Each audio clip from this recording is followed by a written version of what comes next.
Good morning. Sit down, please. তোরা সবাই ভালো আছিস?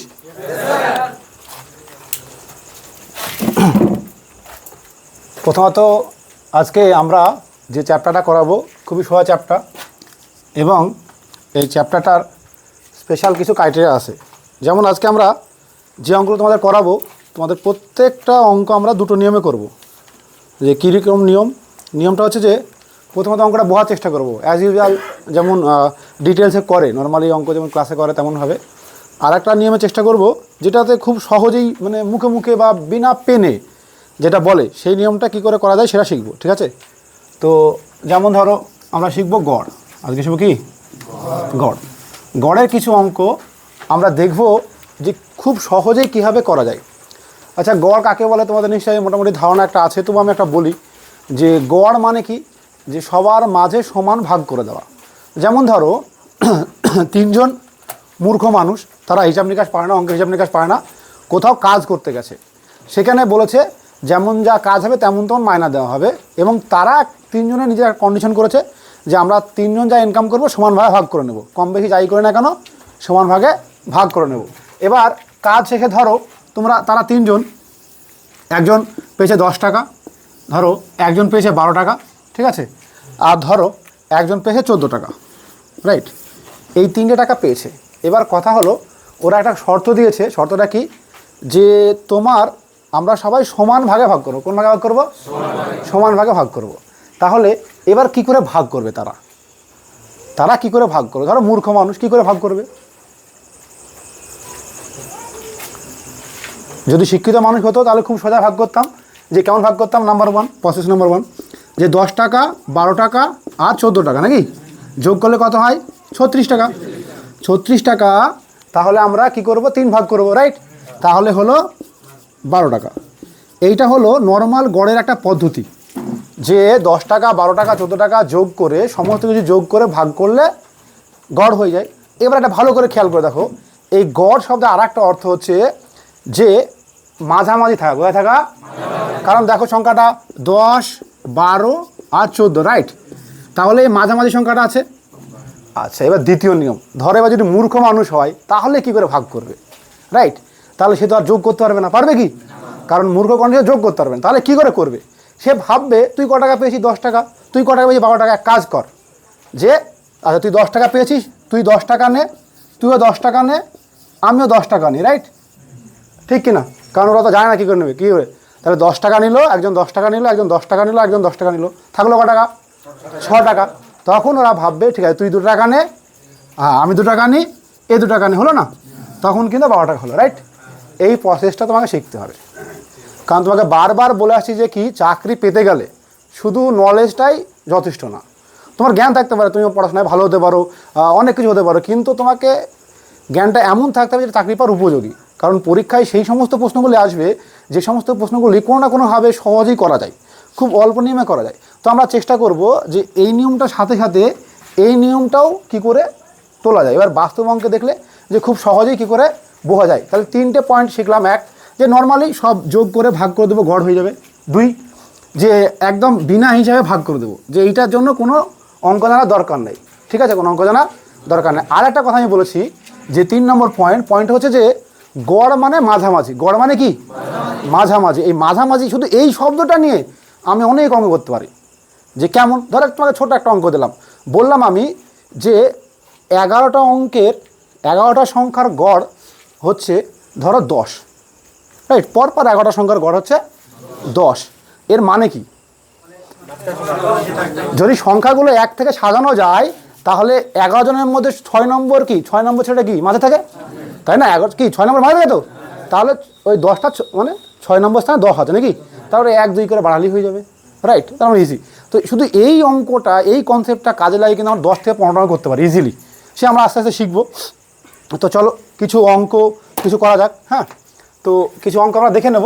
নর্মালি আমরা সুবীর দাসকে ফলো করব, করে অঙ্কগুলো কাজে লাগানোর চেষ্টা করব যে এই অঙ্কগুলো যে কেমনভাবে করা যায়, ঠিক আছে? আমরা দুটো প্রসেস ফলো করব। দেখি অঙ্ক একটু ধরে নাও, একটা অঙ্ক আমরা বোঝার চেষ্টা করব। যে একটা অঙ্ক তোমার বলেছে 150 জন ছাত্রের গড় ওজন হচ্ছে, হ্যাঁ 150 জন ছাত্রের গড় ওজন 60 কেজি, রাইট। এবার 50 জন ছাত্রের গড় ওজন 70 কেজি, ঠিক আছে। আর বলেছে তাহলে বাকি 100 জন ছাত্রের গড় ওজন কত, ঠিক আছে না? এইটা প্রশ্ন তোমার। তো এই প্রশ্নটা আমরা দেখি কীভাবে সমাধান করা যায়। খুবই সোজা প্রশ্ন, নিঃসন্দেহে পারা উচিত। চলো প্রথমে পেন লাগাবো, তারপরে বিনা পেনে করব যে কী করে করে। অ্যাজ ইউজুয়াল প্রসেস নাম্বার 1 যেটা আমরা ছোটোকালে করে রেখেছি, যে কীভাবে গুণ করতে হয় নাকি, এটা তো নিশ্চয়ই তোমরা পারবা। তাহলে 150 জনের গড় ওজন 60, তাই তো? তাহলে কত হচ্ছে বাবু? 6 15 90, তাহলে 9000। আচ্ছা 50 জনের গড় ওজন কত? 70, তাহলে 50 × 70 কত হচ্ছে? 3500, রাইট। তাহলে আর বিয়োগ করবো নাকি? তাহলে 100 জনে কত হচ্ছে বলো? 5500 নাকি, তাই না? তাহলে গড় কত হচ্ছে? 55। আচ্ছা এবার কথা হলো, এই যে আমি এত কিছু লিখবো কেন, এত কিছু গুণ কেন করবো আমি, সেইটা আমরা শিখবো। যে আমরা কেন শিখবো, আমি তখন করে পাচ্ছি, যে তুমি বলতে পারছো আমি করছি পাচ্ছি, কিন্তু কি বললাম, পারলে চাকরি হবে না। তাহলে কী হয় চাকরি হবে? সবার আগে পারতে হবে। কী পারতে হবে? সবার আগে পারতে হবে। কারণ তুমি জানো, যদি একটা অঙ্কে আমি যদি 5 সেকেন্ড বাড়াতে পারি, তাহলে একটা জিকে করা হবে। কত সেকেন্ড পাবে? মাত্র 5 সেকেন্ড। 5 সেকেন্ডে 5টা শূন্য নয়, মোটামুটি 10টা ডিজিট লিখলে 5 সেকেন্ড লাগে, বোঝা গেল? তাহলে সেই হিসাবে কিন্তু একটা অঙ্ক পারা যাবে। এবার আসি আমরা, তাহলে এই পদ্ধতি, এটা বুঝতে পেরেছিস তোরা? কী রে, বুঝতে পেরেছিস?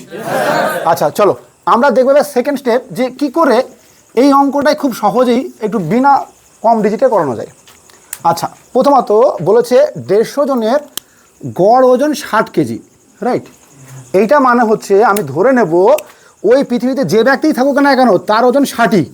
সে কেউ যদি চলেও যায়, যাই করুক না কেন 60ই নিয়ে যাবে, ঠিক আছে? বাকি আর অন্য কিছু নিতে সে পারবে না, রাইট। আচ্ছা এখানে বললো 50 জনের গড় ওজন 70 কেজি, রাইট। তাহলে 50 জনের কত বলছে? 70 কেজি। কিন্তু এই 70 কোথায় পেলো? 70 থাকার কথা না তো, কি আমার এটা থাকার কথা কি না থাকার কথা? তাহলে কত বেশি নিছে? 10। কত বেশি নিছে? 10। এই বেশি তো নিতে পারে না, তাই না? তাহলে 10 বেশি নিছে, তাহলে একজন নিছে 10 বেশি নাকি? তাহলে বলো 50 জন কত বেশি নিছে? এই কথাটা কি পেন লাগবে করতে? কি গো, পেন লাগবে? আচ্ছা এই বেশি নিয়েছে বলতে ব্যালেন্স যেখানে ছিল সেখান থেকে নিয়েছে, মানে -500 গেছে। কত হয়েছে? -500 মানে কি, এই ব্যালেন্সটা বেশি নিয়েছে, ওর নেওয়ার অধিকার নাই। ওর নেওয়ার অধিকার কত আছে?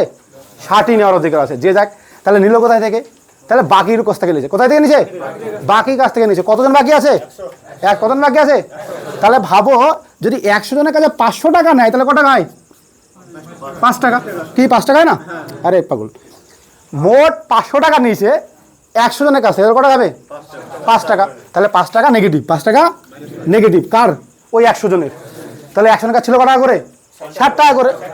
60 টাকা কনফার্ম, 60 টাকা সবার কাছেই থাকবে। 60 টাকা কাছে থাকবে, সবার কাছেই থাকবে। তাহলে কত হলো? তাহলে 100 জনের কতজন কত হলো? 55। আপাতত কত হলো? 55, তাই না? আপাতত 55, এটাই চেয়েছে। কি আর একবার বলবো? খুবই সোজা প্রশ্ন। দেখো এটা ব্যাপারটা বোঝো। এখানে পেন লাগবে? এই যেটা করতে পেন লাগবে? তাই কি লাগবে? শান্ত মাথা লাগবে। হ্যাঁ, শান্ত বুদ্ধি বেশি লাগবে মাথা ক্লিয়ারই থাকতে হবে। একটা ব্যাপারটা যে কী বলতো, পরীক্ষা হলটা এমন একটা জায়গা যেখানে এতটা তীক্ষ্ণ এবং শান্ত থাকা উচিত যা ভাবা যায় না। যদি তোমার পড়তে পড়তে ধরো একটা গাড়ির হর্ন দিল বা গান বাজলো, তুমি ডিস্টার্ব হয়ে গেলা, তাহলে তুমি চাকরি পাবে না। কারণ তোমার কনসেন্ট্রেশন ঠিক নাই, তোমার যে একাগ্রতা সেটা এখনও গড়ে ওঠেনি। তুমি সবসময় ডিস্টার্ব হয়ে যাও, সেই টিকটক ভিডিওর মতো। ডিস্টার্ব করলে হবে না। 15 সেকেন্ডে ভিডিও দেখে কোনো জাজ করা যায় না, ঠিক আছে? একটা জিনিসের সব কিছু সিস্টেম হয়। তো জীবনে খুব শান্ত হতে গেলে ইজিলি করা যাবে, কোনো ব্যাপারে না, মুখে মুখে আছে। তাহলে আশা করবো এই অঙ্কটা বোঝা গেছে। চলো আর একটা অঙ্ক দেখি, যে হয়তো এই অঙ্কটাই হয়, সব অঙ্ক হয়ে যাবে। হ্যাঁ, এরপরেও আমরা আর একটা যেটা আছে সেটা আমরা এটা শেখার পরে করবো, সেই অপশনটা, ঠিক আছে? মানে থার্ড অপশন, যেটা আমরা পরীক্ষার আগে করি, পরীক্ষার 1 মাস আগে আমরা করবো, যাতে ওইটা দেখলে আরও পেন না ঠাকাতে হয়, মানে আরও এক্সপার্ট হলে পারা যাবে এটা। তো চলো আচ্ছা আর একটা অঙ্ক দেখি, সেম টাইপের অঙ্ক দেখবো। হ্যাঁ,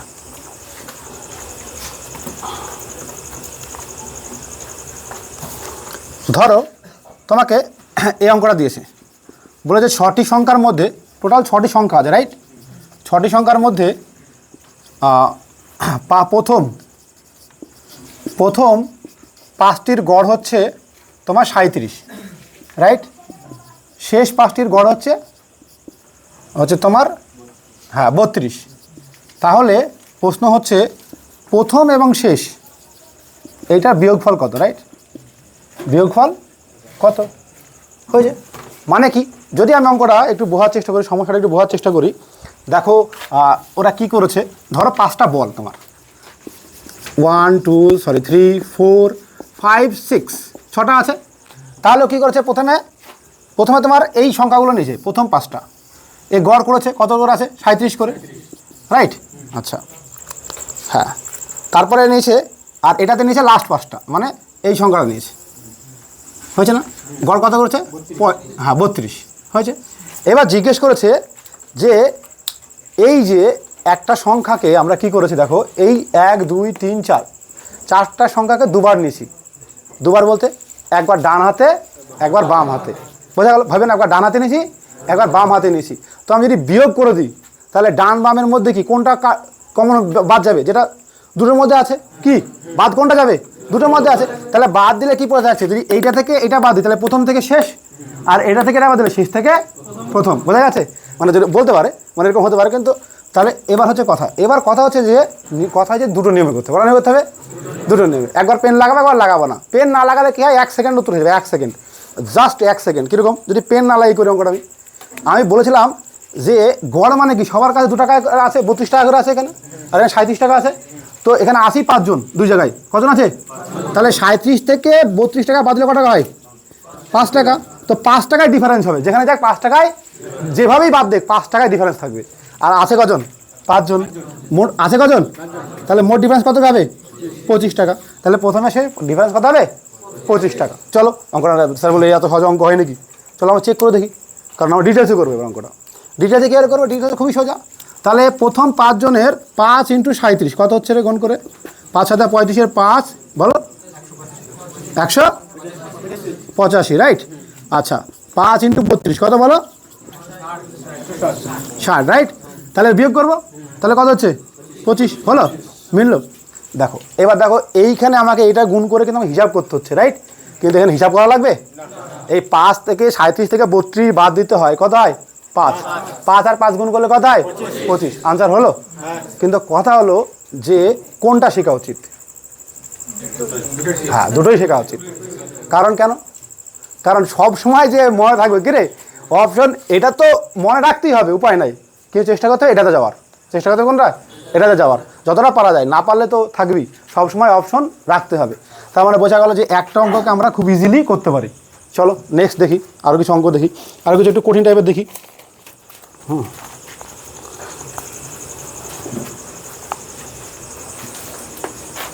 আমরা এরপরে কিছু অঙ্ক খুব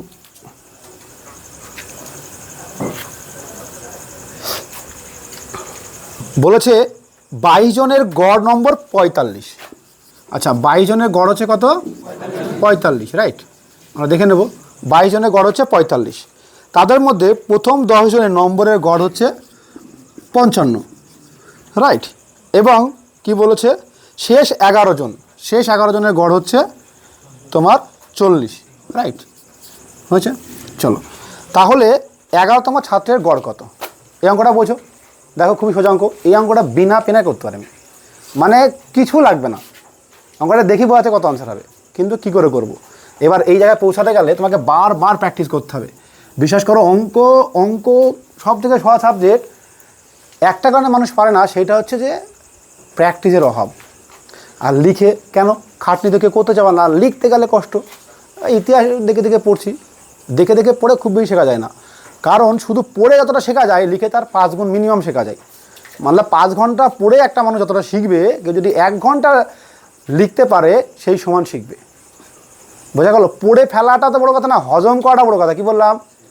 তাই না? আমি খেয়ে নিলাম, অনেক খেয়ে নিলাম, বডিতে লাগলো, তাহলে কাজ হবে না। এমনভাবে খেতে হবে, এতটা পরিমাণ খেতে হবে, বারবার খেতে হবে, রেস্ট নিয়ে খেতে হবে যাতে বডিতে কাজে লাগে। ব্রেনও তাই, ব্রেনে রেস্ট নিয়ে এমনভাবে পড়তে হবে যাতে কাজে লাগে। চলো তাহলে এই অঙ্কটা দেখি। নর্মালি প্রথমে তো ইজি নিয়মে করি, যেটা আমরা সবাই জানি, যে 22-এর গড় কত? 45। তাহলে 22 × 45 কত হচ্ছে বলো? 990, রাইট? Very good. আচ্ছা, 10 × 55 কত হচ্ছে বলো? 550, রাইট? আচ্ছা, 11 × 40 কত হচ্ছে বলো? আচ্ছা, তার মানে আমি এটা যোগ করি নাকি? এই দুটো যোগ করি, এই দুটো যোগ করলে কত হচ্ছে বলো? 990, রাইট?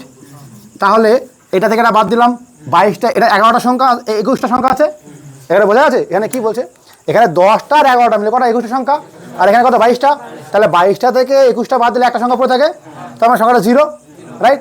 0 আনসার হলো, আনসার 0। এবার আমরা ভেরিফাই করব যে শর্ট ট্রিক।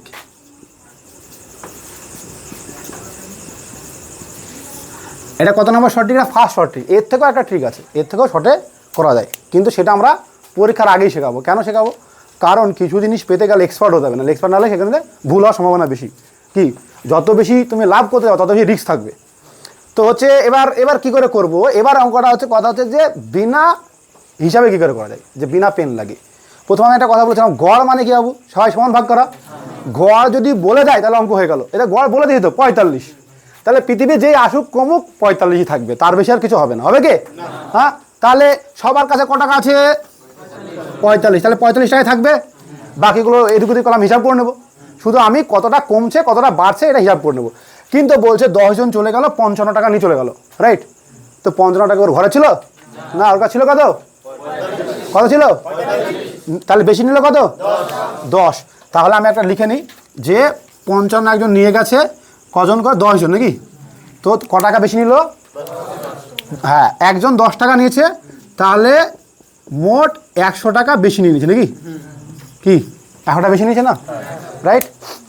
আচ্ছা, 100 টাকা বেশি নিয়েছে। আচ্ছা, নেক্সট আসলাম। এবার বলেছে তোমার 11 জন, এইগুলো তো 11 জন কত নিয়েছে? 40 টাকা করে। তাহলে ক টাকা করে রেখে গেছে? 5 টাকা করে রেখে গেছে। তাহলে 5 11 55 টাকা। এর থেকে বলো 5 11 55 টাকা, মানে 55 টাকা রেখে গেছে নাকি? তাহলে 100 টাকা নিয়ে গেছে, 55 টাকা রেখে গেছে, তাহলে যদি মাইনাস করি তাহলে কত? -45, মতলব 45 টাকা বেশি নিয়ে গেছে। 45 টাকা কি গেছে? বেশি নিয়ে গেছে। এবার কথা হলো 45 টাকা বেশি নিয়ে গেছে কতজনে? 10 আর 11 জন মিলে নাকি? 21 জন মিলে। কিন্তু এখন তো একজন ছিল নাকি? হ্যাঁ, ওই টাকাটাই তো নিয়ে গেছে, ওর টাকাটা তো এক্স্যাক্টলি নিয়ে গেছে 45 টাকা। তাহলে ওই যে 45 টাকা আর একজন যদি থাকতো তাহলে কি হতো? হ্যাঁ, সমান হতো। হ্যাঁ, মানে তার কাছে কি ছিল না, কারণ কি এই যে 45 টাকা কার? 22তম লোকের। কত টাকা?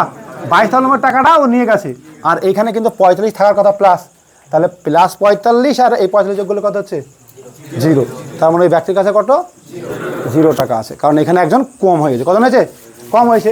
এখানে যদি আমার 46 টাকা হতো তাহলে তার কাছে কত টাকা? 1 টাকা থাকতো। এখানে তো একজনের টাকা আছে। কতজনের টাকা আছে? একজনের টাকা আছে। একজনে কি -45 টাকা। কত টাকা আছে? -45। -45 কি মানে 45 টাকা দিতে হবে, কিন্তু ওর পুঁজি কত টাকা? 45 টাকায়। তাহলে থাকলো কত? তাহলে আসলে আছে কত? 0। বলো এইটা করতে পেন লাগবে না এটা করতে পেন লাগবে? হ্যাঁ, তাহলে এটা করতে পেন লাগবে, ঠিক আছে। কিন্তু এইটা তখনই সম্ভব, মানে পরীক্ষা হলে ঝট করে, যখন তোমার কি হবে? যখন তুমি প্র্যাকটিস করবা, অভ্যাস করবা। অভ্যাস করতে তো হয়ে যাবে। 2 রকম নেবে, আস্তে আস্তে করবে, ঠিক আছে? টুকে নাও। হ্যাঁ, তোমার টুকছে না, টুকে নাও।